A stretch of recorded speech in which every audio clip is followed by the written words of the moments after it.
To create heaven may very well mean to reign in hell, a parable clearly embodied by the peoples of the Nether. Only as the creatures of the overworld poured through the Nether portals, they came to realize that it was never heaven that they had created, but another world just as twisted and chaotic as their own. Still, for as maddening as it was theirs. They had created it, and they would fight to finally possess it.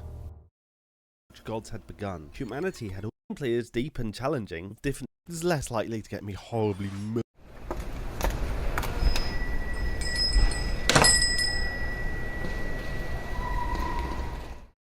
Building a civilization that spread far and wide across the land, the peoples of the overworld quickly conquered nearly every biome. They irrigated the deserts, claimed the oceans, tamed the jungles, and yet it wasn't enough.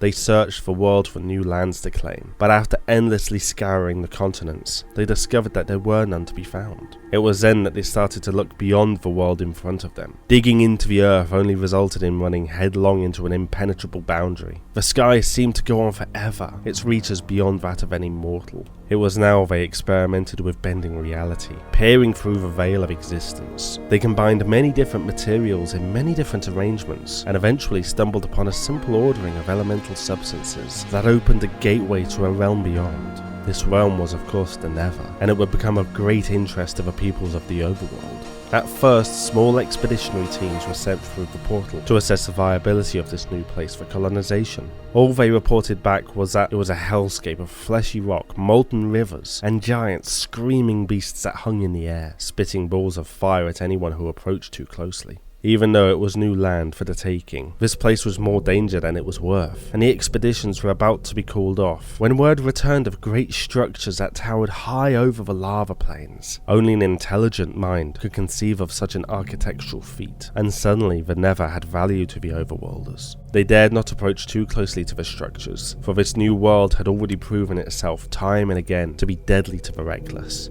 Further teams were sent through with the materials to set up a forward base, complete with its own portal home. With this they may study the indigenous beings with greater ease, and in due course make contact. Upon the first use of the portal though, something happened that no one had expected. It was planned that upon their return through the new portal, the team would mark their location so that an adjoining base could be constructed in the overworld. Rather than exit where it had been predicted they would, the return team found themselves much further away from their home base than they had anticipated, further even than they had travelled within the Nether. The distance was so far in fact, that transporting the materials for the new base was now a significantly greater undertaking. It was quickly deduced that space must be somehow condensed within the Nether, so that the distance traversed in that realm is greatly exaggerated within the overworld. Contact with a new race of creatures was now not the only value the Nether had, and immediately opportunistic parties set to designing how to best exploit this feature. In short order, the ratio of distances between the overworld and the Nether had been extrapolated, maps drawn up matching major social hubs with their Nether locations. Even as observation of the natives continued, work had begun creating transport links using the Nether as some sort of interdimensional subway system.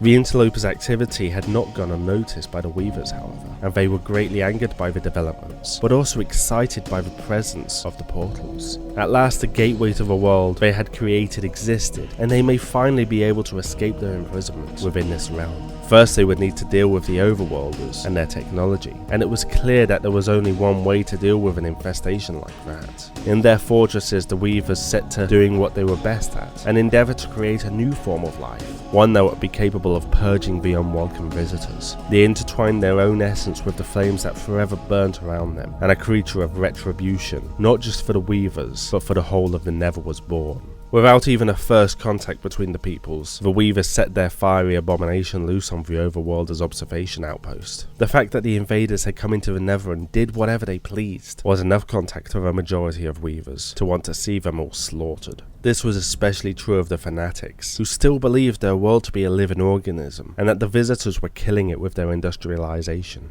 The flaming creature tore through the outpost, killing everyone it encountered, and attempted to traverse the portal, travelling to the overworld. Upon arriving, something terrible happened though. As it always had been, the Nether and the overworld were inherently incompatible, and as soon as the sun touched the creature, it detonated in a tremendous explosion, which levelled everything for miles, including the portal it had come through. The armies of the Overworld mobilized as quickly as they could, but already their bases in the Nether had been assaulted by more of these blazing creatures, and soon the transit hubs were also assaulted, resulting in the blazes emerging into city centers, where, just like the first, they would explode with the force of many kilotons of TNT, obliterating the city and everyone in it. Despite city after city being wiped from the map, with incalculable life lost and the Overworlders' armies dwindling before they could even launch a counterattack, that base, now evacuated, that held the first portal had been left suspiciously untouched, a fact the Overworlders had overlooked in the chaos as they went about regrouping their forces. In the aftermath of the cataclysm, they had begun conducting their own experiments, desperately trying to develop a countermeasure to these attacks, or even a way to bolster their army. Given time, they would, just like the Weavers, create their own infinitely replicatable aberration. They would open dozens of portals and flood the Nether with these creations, taking back what they had claimed as theirs. In that overworld though, the Weavers prepared for the second stage of their plan. It was obvious by now that they were incapable of existing in the overworld in their current form, so they would need to utilize all of their skills to create a new vessel for their essence, one that could not only survive but subjugate the overworld. These actions though would have an even greater, irreparable impact on both their own realm and the one that they had set their sights on. It would mark the end of a chain of events dating back eons. It would mark the end of days. Hi everyone, I hope you enjoyed the video. If you did and want to support the channel, then please consider subscribing and hit that bell so that YouTube might possibly inform you when a new video comes out. If you want to go that bit further, please feel free to support the channel on Patreon or go and buy some merchandise on Spreadshirt and Teespring. Links are all down in the description. Other than that, have a great day and I'll see you next time.